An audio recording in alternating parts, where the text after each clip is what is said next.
When the zombie apocalypse comes, where do you want to be? I have my money on a bunker in the middle of Montana, but I could be convinced if you have a better idea. Today, we unleash the zombie horde upon the world in EU4, where they shall push forth and destroy everything in their path. Can the people of the world stop this horde? And if so, can they rebuild? Let's find that out. Now, where will these zombies begin? Let's go ahead and put it up to like speed 3 initially and unpause. Here we are, 281,000 zombie horde troops over here in Bayezid, smashing everybody that borders them. It's only a matter of time before they grow at least a little bit. You can see their siege ticks are incredibly fast. Take a look at that. Goodness gracious.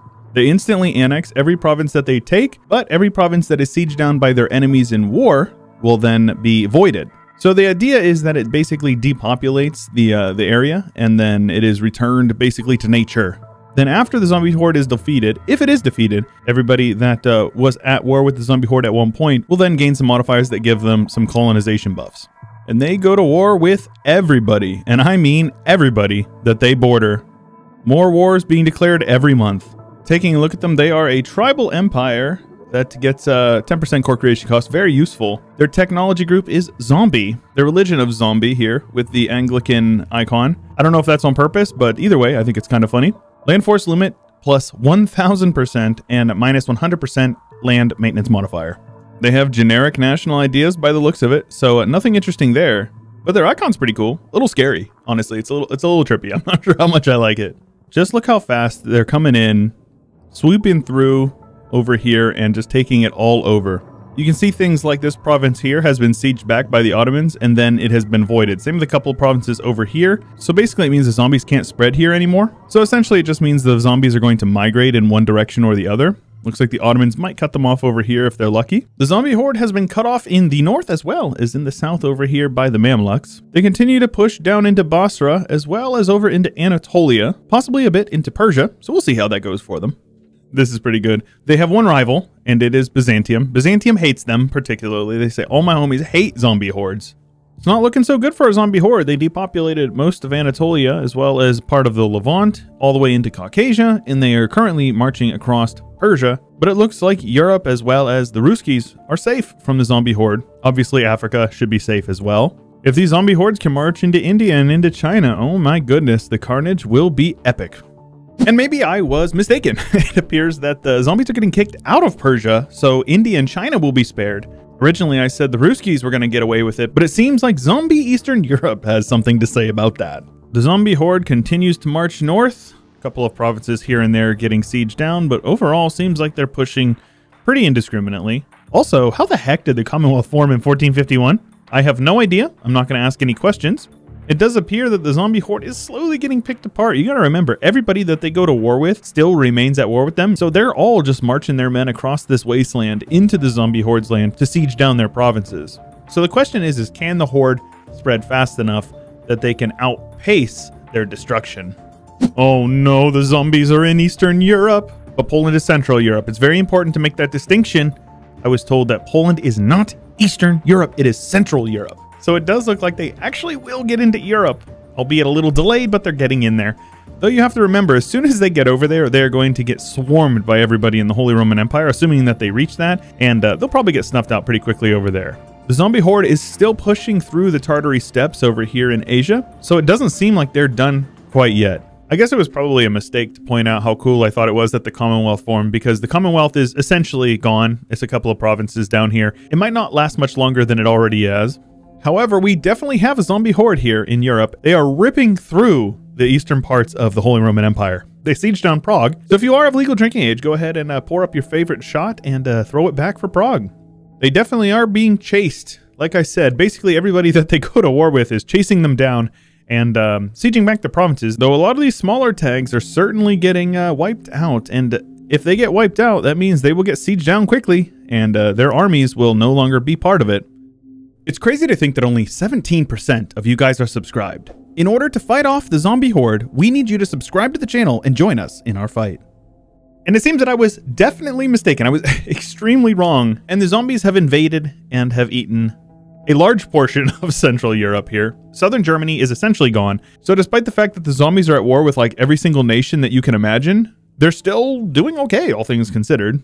Looks like we might be having a race to the sea over here, sweeping through Belgium. I feel like I've seen this one before. And it appears that the zombie horde has initiated Operation Michael, going well, pushing all the way up into France, though it's hard to say if they're going to push them back. If they let them start occupying a couple of provinces here, they may get cut off before they're able to really push in. Ah, who am I kidding? They've got like 500,000 troops. They're definitely going to be pushing in. I did a test run, and they did not do nearly as well as they did this time around, so I'm actually pretty happy to see them perform like they did. So you can see over here, the Fertile Crescent has been cleared out. Most of Russia, most of the steppes over here, Eastern Europe, and now the zombie horde is pushing very heavily into Western Europe, namely France, doing us all a favor, I have to say. It's not a Chewbert vid if I don't make a joke about France and get some comments from people saying, "What's your problem with French people, man?" The zombie horde has pushed into southern France. Oh my gosh, they are doing way better than they did in my test run, so this is awesome. And now the horde has been cut off in France, not getting rid of them entirely, but most of them, enough that it counts. And now they're pushing into northern Italy, sweeping around the Alps. And that means unless they can get off into Austria and Hungary and cut down through the Ottomans' land, they're probably going to get cut off here. And we will see the end of the zombie horde. Yep, and it does appear that the horde is going to get cut off here in southern Italy. It looks like the Europeans are going to give them the boot. And on the 1st of September, 1460, the year of our Lord, the zombie horde has been defeated, and now it is time for the world to rebuild. As I said, anybody that was at war with the zombies will now get a bonus to yearly tax income, which is essentially 10 ducats per month, and 4 colonists, as well as a bunch of settler increase. So we're going to let some time go by and kind of see how Europe rebuilds. It looks about as you would expect it, because the AI is weird and will just colonize every single province that it possibly can. Hamburg over here and Antwerp, Tyrone colonizing Normandy, historically accurate. We've got Irish people over here in Brittany, the Celts having a bit of a renaissance, if you will. Yo, what in the world is going on over here in Italy? Funnily enough, you have a Byzantium over here that is pushing into Italy. Though probably my favorite thing of all of this is you've got over here Fatmire of Albania colonizing Rome. Albanian Rome, best Rome? I don't know. Let me know in the comments down below. And after a bit of time has gone by, things are looking a little more smooth than it used to be. People are starting to kind of compartmentalize and set up their base. The HRE doesn't look too healthy compared to what it did before, but it is still there and it is still functional. They're even gaining some imperial authority right now, so you got to give it to them on that one. Somehow Austria became an elector. I don't know how, but they are an elector. Cyprus was getting bold and landed in Anatolia, only for the Ottomans to immediately kick them out again. Sadly, it looks like Byzantium's colonies actually just like fell apart. Somehow Hungary is over here. I don't know how. Brandenburg is doing pretty good, as well as Saxony. Austria over here is actually at war with Hungary right now. Conquest as well, not even pushing for the personal union. Pope Man is an OPM up here in Bavaria. Looking over here, I was thinking, hey, look at Bremen doing pretty good. And then I realized it was actually just Norway. Norway is Bremen. Pretty red over here in France. Got a lot of English North Germany, English France, English whatever you got going on over here. But look at little Rothenburg over here, absolutely popping off, consolidating a sizable chunk of central Germany. And then we've got Saxony over here. The nation's so nice that they named it twice. Brandenburg got chunked down somehow. I don't know how. But it looks like Volgast and somehow Hungary snaked up and took a bunch of land from them. F in the chat for Byzantium. They got annexed by the Knights. And the Ottomans, despite getting gobbled up by zombie horde early on, have managed to reconquer most of their land. Considering that we're only about 50 years in, they're doing pretty good, I'd say. Out on the steppes over here, very slowly filling in. Not really a whole lot worth mentioning. But Denmark is certainly taking advantage of all of the Ruskies getting gobbled up, and they are filling in most of the land over here. And since the mod didn't affect Eastern Europe a whole lot, I didn't really talk about it much up until now. I took a look over here, and yeah, it's pretty interesting. Needless to say, Timurids are having a pretty good game. Ayutthaya all the way up into Vietnam. And of course, Ming exploded, but it looks like you controls quite a bit of land over here. But you can't miss that Korean South China. I don't know about you guys, but I love seeing Korea performing well. Also, Japan is getting pushed out of Japan by this Yasugi. Ottomans doing what Ottomans do, and I actually have lucky nations turned off. So just goes to show you, Ottomans are absolutely overpowered. You can't change my mind. Nobody can. As far as interesting tags over here, you do see a Franconia has formed, and looks like they're doing pretty solid. Denmark seems to have integrated Sweden and Norway, but for some reason, it looks like a couple of tags have popped out, namely Finland over here. I don't know if it's been mentioned in the dev diaries or not, but Finland is going to be absolutely broken in 1.34. broken. It is going to be incredible. I think you guys are going to love it. Commonwealth did manage at least somewhat of a comeback. They're made up of 3 different portions of their nation, but they do cover quite a large part of the map. And the New World is split for the most part between Portugal and Spain, with a couple of other people sprinkled in there.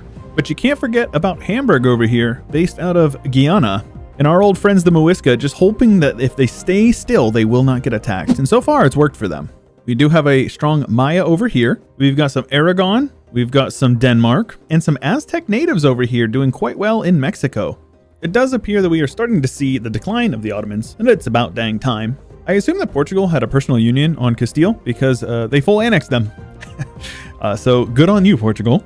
Franconia consolidating most of southern Germany, looking pretty good in my opinion. I'm pretty sure they actually just won a war against Great Britain as well, so you love to see that happen. Obviously, the elephant in the room is a big, beautiful Scandinavia with generic Danish ideas because Scandinavia is a dumb tag for now. If you guys haven't seen the dev diary about Scandinavia in 1.34, it'll be worth playing up there, I think. Korea, absolutely massive. Timurids, also absolutely massive. Both of them hate each other and going to war pretty consistently over the last 100 years or so.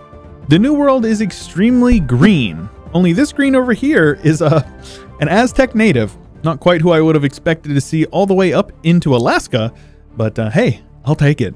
I think the comeback kid of this run was definitely the Commonwealth. They got exiled to be like a couple of provinces over here, and then they had their subject up here, and they got back to some pretty massive borders. Germany was split pretty neatly for the most part between Scandinavia, Britain, Venice, the Commonwealth, and Hungary, and we can't forget about revolutionary Franconia in here. The Ottomans got smashed and even popped out a couple of tags, though for some reason over here in Adana we have Portugal. And the Mad Lads of Albania never even left Rome. They maintained occupation of Rome for the entire campaign. Timmy pushed Korea out of China for the most part. They even took some land from Korea proper. Korea looking quite good over here in Japan as well, though. Nothing to see here. This is, you know, historically accurate Australia. And this is a historically accurate Hormuzzi, Australia. India split between Gujarat, Vijay, and Bengal. But we can't forget about Little Delhi up there. Another game, another Somalia popping up over here. It's a pleasant sort of neutral color. Flag is simple. I'm gonna go thumbs up for Somalia. Kilwa was also exiled over here to Madagascar. Portugal took over all of Southern Africa, as well as most of Western Africa, as well as basically all of South America. But North America, they got exiled from there with this Tonala guy, with this dude here, this Huhulatoni Moctezuma, kicking Portugal out of North America. You do love to see it, at least I do. We do have the tribal kingdom of Iceland up here. I don't know how you get to become a tribal kingdom, but they are indeed a tribal kingdom. And the great powers are Portugal, the Commonwealth, Scandinavia, Timurids, Great Britain, Tonala, Vijay, and then Korea, with Great Britain the economic hegemon of the world. It looks like Protestant and Reformed were both completely squished out. We did have a Catholic empire. As you can see here, we have Portugal, the emperor, with his electors of the Knights, Albania, and Savoy. New World is mostly Catholic down here, but up here, Nahuatl leads the day. Rest of the world is Sunni for the most part, with a couple of Buddhist and Shinto provinces here and there. But I am a big fan of this Chinese Confucian Australia. You'll love to see it, folks. If you guys enjoyed that video, do feel free to leave a like on the video. I do appreciate that quite a bit. If you haven't already subscribed, you can subscribe for plenty of content to come in the future. If you want early access to all these videos, you can support me on my Patreon. That is the best way to support the channel, as well as get early access to every video, like I said. If you want to join my Discord, my subreddit, or my Twitter, those things are all linked in the description below the videos. And last week, we started a Byzantium run over on my main channel, Chewy Shoot, so feel free to check that out if you're interested. I hope you guys all have a wonderful day or a wonderful week, and whatever you have going on in your life, I hope it gets better. Till next time, stay chill.